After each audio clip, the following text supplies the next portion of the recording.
Hi, I'm Bradley Booth from Asia Pacific International University, and we are happy to have with us today a young man, Andrew, who has quite a story to tell.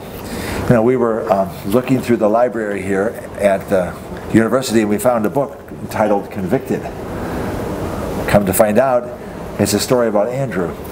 And the byline at the bottom of the book, of the page, says, "The first time sent him to prison, the second time set him free." We'd like to talk with you today about that story. Sure. How did you end up in prison, and how did you get set free? Well, at the age of 13, 14, and 15, I had been a huge behavior problem.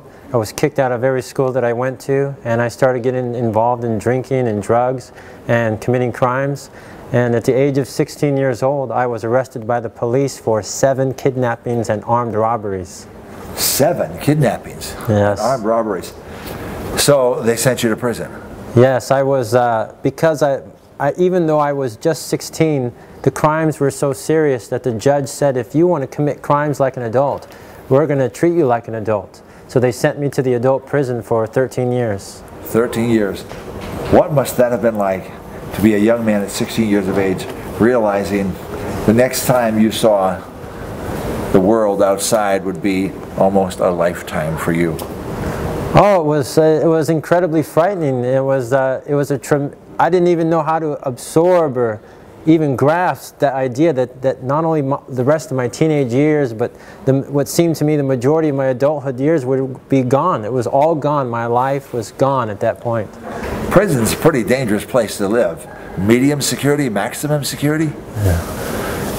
I'm thinking it must have been pretty frightening. How did they keep you safe in prison? Well, you know, because I was so young, they sent me to the adult prison at 16 years old, but because I was so young, they placed me in what's called solitary confinement. The other prisoners called it the hole, and no one wants to go to the hole. Well, in that room, I was placed in a cell all by myself for 24 hours a day, 7 days a week. So I was all alone for 2 years. But the truth is that those 2 years in solitary were the best 2 years of my life, and I would not trade them for anything. 2 years, the best years of your life. Wow, we got to hear about that. So I understand you met Jesus in prison. Yes. What was that like? And what did the other prisoners think of this? A man in solitary confinement meets Jesus. I understand you became known as the King of No. What's that about? Well, you know, my first experience with the Bible came when another prisoner asked me if I wanted to read something. So he gave me a book in my cell, and I opened it, and I didn't know anything about the Bible, and I began reading it, and what I read changed my life. Well, it changed my life so much just from spending time in the Bible and learning how to pray about what I was reading, that so many changes took place. And over the many years in prison, God worked in my life such a way that even many of the prisoners could see that something was different. They said, "Andrew, why don't you drink alcohol in here? Why don't you use drugs? Why don't you gamble? Why don't you get any tattoos?" They said, "Andrew, you've been in prison now for 8, 9 years. You don't even have any tattoos. And you say no to everything. You say no to everything." They said, some of the prisoners even call you the King of No. That's pretty good.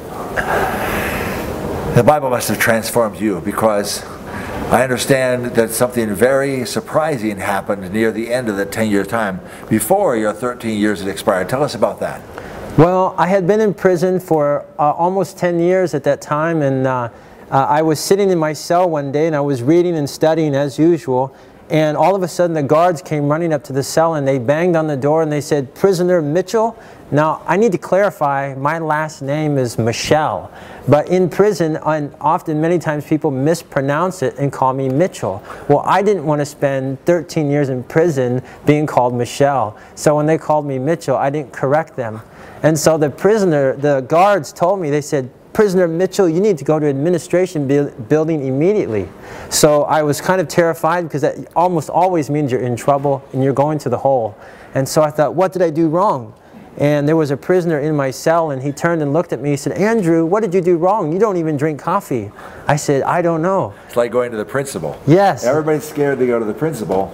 Yes. This time it turned out good. You're right. I went down to the administration building, I opened the door, and when I went inside, the prisoner warden and the director came running down, and he took his finger and he stuck it in my face, and he said, are you Andrew Michell? I said, yes. He said, we don't know who you know, and we don't know who you are, but we just received an order from the governor's office to release you immediately. Wow. The governor pardons you, sends you down a pardon, and says you can leave prison immediately. What a story. There's so much more we could tell about what you've done, but I know that you've done some quite famous interviews now. One with Derek Morris, Pastor Derek Morris, who now works for the GC. Another one for a television station down in Costa Rica. Yes. Why don't you tell us about the story in Costa Rica, just briefly? Well, you know, I got out of prison and I wanted to get involved in doing mission work because I realized that Jesus will not come back until the Great Commission is completed. Amen. So I signed up to be a volunteer in some mission projects. I was in Costa Rica, and then one day this TV station heard about this volunteer from the USA, and they did an interview with me. And the next day on the TV in Costa Rican television, they said, secuestradora y asaltante de los Estados Unidos se esconde en las montañas de nuestro país. There on national TV in Costa Rica, it said, armed and dangerous kidnapper from the United States is hiding in the mountains of our country. Well, after the interview, after the initial drama, they allowed me to share my whole testimony, and I shared from the Bible on national television how God had changed my life through the Bible and through prayer. And so it turned into an amazing opportunity to share with a lot of people. Well, the media does that sometimes to us.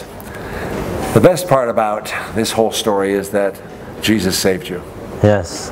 And folks who are watching this interview, this video today, folks, Jesus wants to save us all. Not all of us have gone through what Andrew's gone through. Not all of us can say we've been part of 7 kidnappings and armed robberies. Not all of us can say we spent 2 years in solitary confinement, or have a story written to about us, convicted, being sent to prison for 13 years. But praise God, yes, we've all been saved, God. And we all need Jesus. We're glad to have had you with us today, Andrew. Thank you. Yes, sure. I pray that your life will be one of victory for Jesus. I understand that you've just been recently married yes. A doctor. Yes, that's right. A young woman who's graduated from medical school in the Philippines. Mm-hmm. And Andrew and his wife now are making plans to become missionaries and go and serve God in many capacities. You can imagine what a pastor and a missionary doctor are going to do for God. Yes, praise God. We want to commend you to the gospel commission that Jesus gave us. That's our commission here at Visual Touch Studios at Asia Pacific International University. Now, this is Dr. Bradley Booth from the Education Psychology Department, and Andrew, graduating senior theology major. So what brought you to AIU, Thailand? Well, I originally, after being released from prison, I wanted to get involved in every mission and volunteer project that was available. And as I started on going short-term mission trips, opportunities opened to go on longer trips. And eventually, there was an opportunity to come and serve in the Buddhist community here in Thailand as a volunteer teacher and helping with the church plant. So I came over to Thailand for a 6-month contract to volunteer in the community. Well, that was 4 years ago. I've enjoyed it so much, I've stayed here.